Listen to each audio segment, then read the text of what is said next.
right, buckle in. This one's a doozy.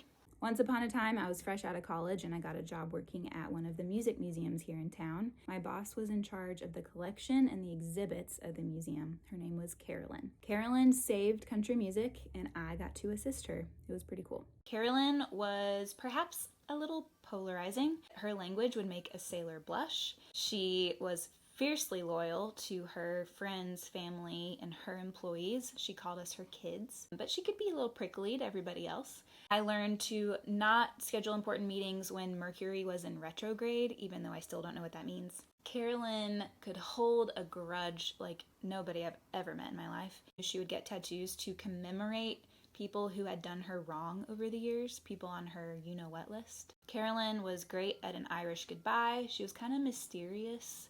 To even me, I ran her calendar and I still didn't know where she went sometimes. I got the idea that she had a lot of heartbreak in her life, but she wasn't usually forthcoming with the details. She did tell me a story of when she was a younger woman. She was married and she wanted to leave the guy. She wanted to file for divorce.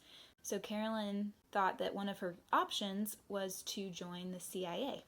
She thought that the CIA might hire her and disappear her somewhere, and she could start fresh somewhere else and leave the guy behind and do her thing. And she told me that she applied and got maybe a couple interviews in, but realized that actually this is a lot of work and she needed to just go ahead and file for divorce. And so she left the guy in the middle of the night. Irish goodbye. Now I realize that Carolyn could have been making all of this up and pulling my leg, but at the time I believed every word she said.